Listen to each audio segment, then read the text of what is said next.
तो की हाल चाल भाई और उनके बहनों, उम्मीद है तुमसे बढ़िया ही होते होगे। तो अगले 2 एपिसोड में हमने देखा लेजिस्लेचर और एग्जीक्यूटिव के बारे में, और इस एपिसोड में हम देखेंगे जुडिशरी के बारे में ए से लेके जेड तक। तो चलिए शुरू करते हैं। अब देखो, ऐसा माना जाता है कि इंडिया का जो जुडिशरी सिस्टम है वो सबसे पावरफुल इंस्टीट्यूशन है। अब इस चीज़ का अंदाजा तुम इससे लगा सकते हो कि हमारा जो चीफ जस्टिस ऑफ इंडिया है उसका सैलरी है 3 लाख के आसपास। भाई क्या है ये 3 लाख? सच में क्या करते हो भाई इतना पैसे का? Much, much, much later. अरे मम्मी सुनते हो, मुझे भी अब चीफ जस्टिस ऑफ इंडिया ही बनना है। सुना है उसका सैलरी 3 लाख के ऊपर है। मतलब अब तो अपनी भी शादी के लिए लंबा लाइन लगेगा लड़कियों का, और उनमें से मैं किसी एक को चुनूंगा। इमेजिन करके ही कितना बढ़िया लग रहा है। सच में हो जाए तो मतलब धन्य हो जाओ भाई, धन्य। अरे बेटा, पहले बोलना तो सीख ले, चीफ जस्टिस ऑफ इंडिया, फिर बन जाना। क्या गुंडा बनेगा रे तू। तो अब आते हैं जुडिशरी की ओर। जुडिशरी एक ऐसा शब्द जिसे हमने किसी ना किसी के मुंह से तो कभी ना कभी सुना ही है, बट उसका सही मतलब क्या है वो हमें आज तक पता नहीं चल पाया, क्योंकि किसी ने बताया ही नहीं। हम किसी लिए बैठे यहाँ पे। तो देखो, इंडिया के अंदर में जितने भी डिफरेंट लेवल ऑफ कोर्ट्स है, चाहे वो high court, supreme court, district court और जो लोकल लेवल में भी जो कोर्ट होता है, उन सबको जब हम एक साथ मिला देते हैं तो उसे कहते हैं हम जुडिशरी। हिंदी में बोले तो न्यायपालिका। मतलब एक ऐसा इंस्टीट्यूशन जहाँ तुम्हें मिलेगा जस्टिस अगर तुम्हारे साथ कोई भी गलत चीज़ हुआ है। क्या सच में एग्री करते हो तुम इस बात से? जस्टिस मिलता है हमें? नहीं मिलता बहनचोद, नहीं मिलता। अगर मिलता तो आज ये सिंगल लौंडे रास्ते पे ऐसे नहीं घूम रहे होते। हमें भी जस्टिस चाहिए बहनचोद, हमारा भी कुछ फंडामेंटल राइट है भाई, हमारे भी ख्वाहिशें है। क्या मांगा है हमने? एक गर्लफ्रेंड ही तो मांगा है, एक ऐसा गर्लफ्रेंड जो खर्चा ना कराए, जो प्यार भरी बातें कर ले हमसे, बस इतना ही तो है, और क्या। तो अगर तुमने इस मस्ती मजाक के बीच ध्यान दिया हो, मैंने कहा कि इंडियन जुडिशरी के अंदर में डिफरेंट लेवल ऑफ कोर्ट्स है। तो वो क्या है देख लेते हैं। इंडिया के अंदर में सबसे बड़ा है सुप्रीम कोर्ट, दूसरा है हाई कोर्ट जो कि स्टेट लेवल पे काम करता है, फिर है डिस्ट्रिक्ट कोर्ट जो कि डिस्ट्रिक्ट लेवल पे काम करता है, और उसके बाद है लोकल लेवल पे काम करने वाला लोकल कोर्ट। बट सुन लो, मेरा बात सुन लो। कोर्ट तो है अलग अलग लेवल पे, बट इन सब का बाप है सुप्रीम कोर्ट, क्योंकि इंडिया में फॉलो होता है यूनिफाइड जुडिशरी सिस्टम। मतलब जितने भी कोर्ट सुप्रीम कोर्ट के नीचे में, चाहे वो स्टेट लेवल पे हो, डिस्ट्रिक्ट लेवल पे हो या लोकल लेवल पे हो, उन सबको कंट्रोल करेगा हमारा सुप्रीम कोर्ट, और जो भी डिसीजन सुप्रीम कोर्ट लेगा वो फाइनल डिसीजन होगा। बट अगर हाई कोर्ट या डिस्ट्रिक्ट कोर्ट कोई डिसीजन लेता है तो उस डिसीजन को सुप्रीम कोर्ट चाहे तो चेंज कर सकता है, बट अगर कोई डिसीजन सुप्रीम कोर्ट ने लिया है तो उस डिसीजन को हाई कोर्ट या डिस्ट्रिक्ट कोर्ट चेंज नहीं कर सकता। बहुत ही इंपॉर्टेंट बात याद रखना अपने दिमाग में, क्योंकि भाई अपना सुप्रीम कोर्ट भी अपने बाप जैसा है। एक बार कुछ बोल दिया तो मानना ही पड़ेगा, नहीं मानोगे तो भाई कुटाई हो जाएगा तुम्हारा।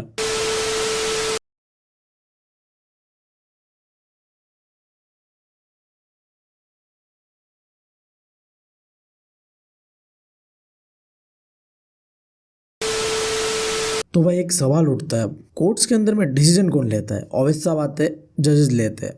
तो इन जजेस का अपॉइंटमेंट कैसे होता है? तो जितने भी जजेस है हाई कोर्ट और सुप्रीम कोर्ट का, उन्हें अपॉइंट करता है प्रेसिडेंट। बट प्रेसिडेंट उन लोगों को ही अपॉइंट करेगा जिन्हें हमारे प्राइम मिनिस्टर और चीफ जस्टिस ऑफ इंडिया ने कहा है अपॉइंट करने के लिए। प्रेसिडेंट अपने मर्जी से अपॉइंट नहीं करता, ध्यान देना ये बात। और प्लीज अब मुझे मत पूछना कि चीफ जस्टिस ऑफ इंडिया कौन है, थोड़ा तो अपना भी रिसर्च होना चाहिए कि नहीं होना चाहिए, बताओ। तो कमेंट्स में मुझे बताना चीफ जस्टिस ऑफ इंडिया कौन है। तो मैंने पिछले वीडियो में तुम लोगों को बताया है कि चीफ जस्टिस ऑफ इंडिया का भी अपॉइंटमेंट जो होता है प्रेसिडेंट के द्वारा ही होता है, with the advice of prime minister, माने प्राइम मिनिस्टर के बोलने पे। और नॉर्मली प्राइम मिनिस्टर जो सीनियर मोस्ट जज होता है सुप्रीम कोर्ट के अंदर में, उसे ही चीफ जस्टिस ऑफ इंडिया बना देता है, क्योंकि यार बुजुर्ग लोगों का एक्सपीरियंस होता है, और एक्सपीरियंस सबसे इंपॉर्टेंट चीज होता है। तुम्हारे पास कितना भी टैलेंट हो फर्क नहीं पड़ता, अगर एक्सपीरियंस के साथ टैलेंट है, that matter, that really matter. और क्या तुम लोगों ने कभी सोचा कि जजेस को कोई रिमूव भी कर सकता है क्या? तो नॉर्मली आज तक इंडिया के अंदर में जजेस को किसी ने रिमूव नहीं किया, बट प्रोसेस है, ऐसा नहीं है कि प्रोसेस नहीं है। इम्पीचमेंट मतलब अगर पार्लियामेंट के अंदर में दोनों हाउसेस में 2/3 मेजॉरिटी से वोटिंग हो कि कोई पर्टिकुलर जज है उसे रिमूव कर देना है, माने हटा देना है, तब ऐसा किया जा सकता है, और इसी प्रोसेस को कहा जाता है इम्पीचमेंट। अब देखो, मेरे भाषा में बोलूँ तो लात मार के निकाल दो साले को। बट ऐसा कभी हुआ नहीं आज तक, क्योंकि हमारे जुडिशरी सिस्टम में जितने भी जजेस है वो बहुत ही रिस्पेक्टेड, एजुकेटेड और ऑनेस्ट है। अब बात कर लेते हैं पावर ऑफ सुप्रीम कोर्ट।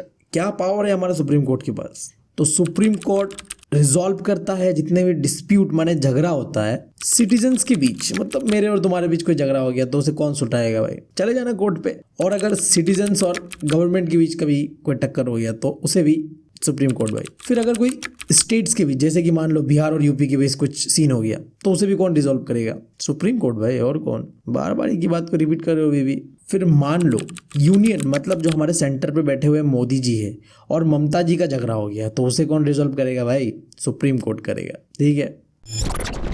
अब जुडिशरी का आखिरी टॉपिक, क्या इंपॉर्टेंस है जुडिशरी सिस्टम का, या फिर क्वेश्चन आ जाएगा सुप्रीम कोर्ट का, हाई कोर्ट का, एक ही चीज़ है, ठीक है। कंफ्यूज नहीं होना है तुम लोगों को। देखो एज ए टीचर जब कोई क्वेश्चन काटता है तो उसका दिमाग में ये रहता है कि बच्चे बस एक ही पर्सपेक्टिव से नहीं सोचे, तुम्हें अलग अलग तरीके से सोच के देखना चाहिए। एक ही क्वेश्चन को अलग अलग तरीके से बोल के देखना चाहिए, सोच के देखना चाहिए। और एग्जाम में बिल्कुल वही चीज़ तुम्हारा टेस्ट किया जाता है। सेम क्वेश्चन होगा, घुमा के दे देगा। बट अगर तुम बीबी जैसे इंटेलेक्चुअल हो तो कर लोगे यार। बेटा पढ़ ले, अच्छी बीवी मिलेगी। पापा इतने पढ़े लिखे हैं तो उन्हें क्यों नहीं मिली? पापा इतने पढ़े लिखे हैं तो उन्हें क्यों नहीं मिली?